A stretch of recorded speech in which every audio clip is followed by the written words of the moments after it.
So Barcelona come away from Germany with all 3 points after securing a 3-2 win in a 3-0 encounter against Dortmund. Hansi Flick and Lewandowski returned to their old stomping grounds in Germany, but it was Ferran Torres who stole the show, and we need to talk about it. Hi, guys, welcome back to my channel, and I am so excited to bring you this match review and match recap because there were a lot to talk about. I will start this by saying I was on record as saying that this was going to be a tough match and it was either going to end in a draw or one goal win for Barcelona. And would you look at that? I was correct. Both teams coming to this game having draw points in the league. Borussia Dortmund against Mönchengladbach on Saturday and Barcelona against Real Betis. So obviously at the start, we knew that they were going to be eager to get back to winning ways. Barcelona started on a front foot and it was amazing to see them take control of the match, of the game, pressing and pressing and pressing.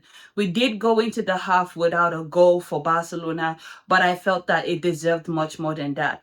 I should go on record as saying Marc Casado is him.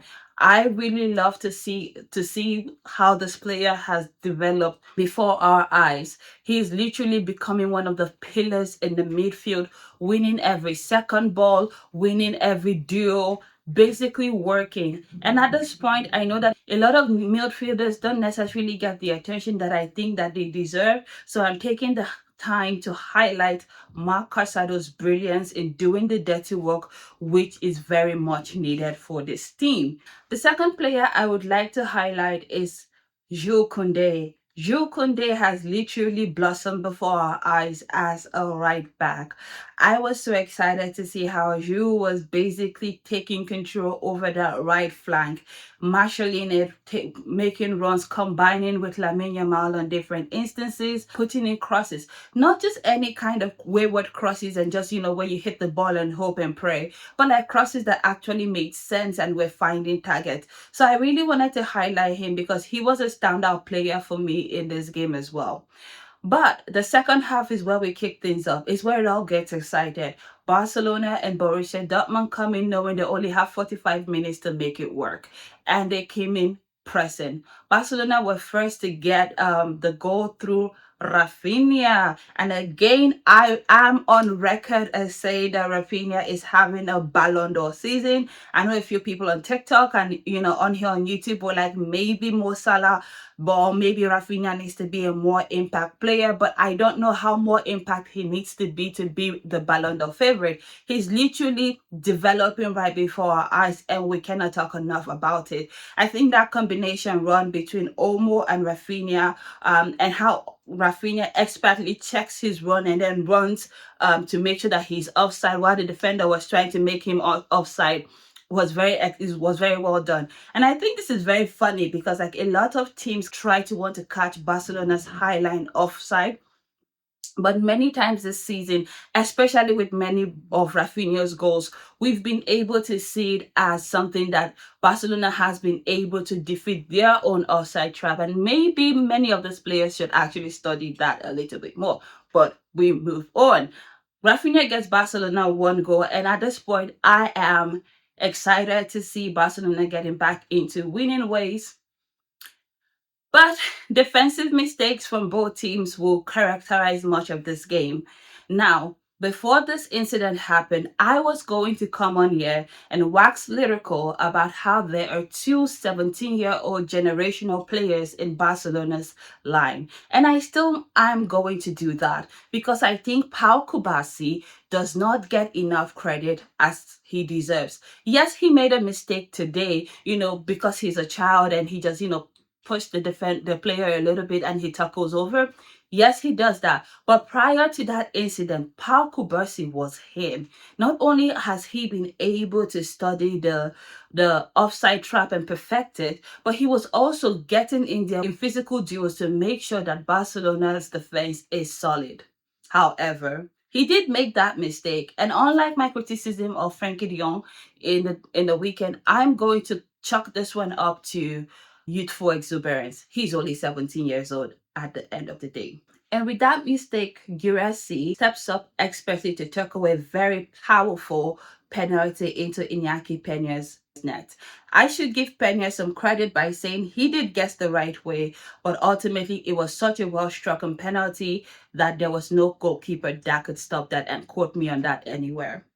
Now, at this point in the game, I was thinking my predictions of a draw look more likely than ever, because, like I said, I had that prediction of saying it's either going to be a draw or a one-goal win for Barcelona, because I think this was going to be a tight game.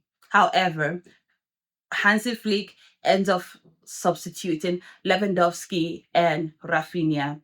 Before I go on to talk about the substitutions, I also have to talk about one thing that characterized my mood in this moment, in terms of, as a Barcelona fan, you must be thinking, why can't we have nice things? Because it looks to me like Raphinha might be injured. He's been one of the best players in Europe this season, quote me anywhere, and he's been very impactful for Barcelona, and his leadership on the team, on field, has been exemplary. However, there was just something that was not right with him, and that is why he had to come off. I do hope that it was just a knuckle and he will be back in the weekend for Barcelona. But in that moment, I was just thinking, not another injury bug, and not another player, impactful player, going down. So yeah, and also I have to mention that I did have a video where I was like, my mood as a Barcelona player of late. It's quite funny. If you like, please check that out as well. Anywho, as the match continued to grow, I increasingly felt like it was coming. Barcelona looked great. They looked like they were stringing their attacks together. They looked good in attack, but also so did Dortmund. They're not some team that are just going to buckle under pressure. Actually, no, they're a team that are going to take it to you. And I think that the second goal is something that we need to talk about more in detail. Remember, when I started this reaction, I was highlighting how Jules Kounde has actually grown into his role as a right back. We remembered last season when he was insistent and wanting to play in the centre back position, but this season he's really embraced that role, and this is where the goal comes from. Jules Kounde is given the ball and he runs down the right flank, puts in a cross into the middle of the box, and Fermin Lopez, who is one of my favorite players, strikes the ball on goal. The keeper parries the ball, but it falls straight on for Ferran Torres, who is in a poacher's position and is on hand to take the gift and clean it up for Barcelona's second goal. And at this point, if you're a Barcelona fan, you must have been excited, thinking, well, we finally had the game in the bag. But as I would mention, defensive mistakes were a theme in this game. And the next defensive mistake that we saw was from Inigo Martinez. Now, while I would give him credit for being an astute defender all season long, this was quite comical in the way it happened, in that we were trying to clear the lines, a little pass awry, and Dortmund won in on goal. Iñaki Peña tries to come out to do a sweeper keeper moment, but that didn't quite happen. And so Guirassy again had a wide open net to slot on the ball. So he wasn't even under any pressure. And again, at that point, I'm thinking my prediction of a draw for this match is actually happening. So I was quite on track with my predictions. I'm just going to keep saying it because I was correct. This was an exciting and thrilling match, but there was still more for us to go through. There was still more exciting moments, with the final goal again coming from Ferran Torres. He was again right place, right time to slot on the third goal for Barcelona. There was a late flurry of activity from Borussia Dortmund, but at the end of the day, Barcelona was able to hold on for a win. Now, I'm going to take some time to talk about Ferran Torres, because I know 2 videos, maybe 3 videos ago, I was not very pleased with his performances, but I think we're finally understanding the kind of player that Ferran Torres is. He's probably not the most creative, outside the box kind of player, but he is a player who, in the right positions, can get you goals, as we've seen today, much like a poacher. He got today's goals were more very poachy.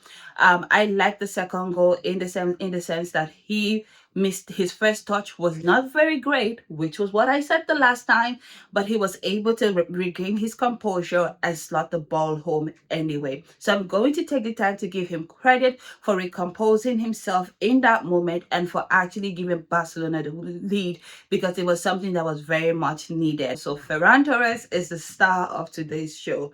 I would say to Dortmund, Dortmund was great. The match was amazing. It was quite, if you were from a neutral perspective, you would have enjoyed this game because it was end-to-end stuff. I would also like to mention that much ado is being made about Barcelona's high line. But we have to flag that when teams go out to try and reclaim a lead or to try and get a goal from Barcelona, they do play that high line themselves. And you can see this steadily when Barcelona were on the break or on a counter attack.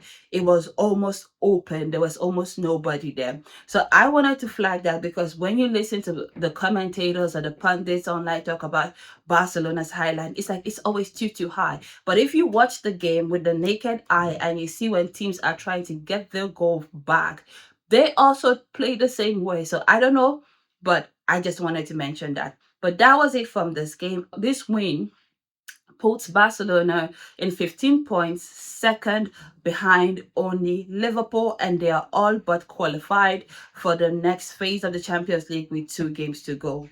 As a Barcelona fan, tell me in the comment section, how are you feeling? How did you enjoy this game? Tell me how you felt about this match and what stood out to you. But until next time, bye guys!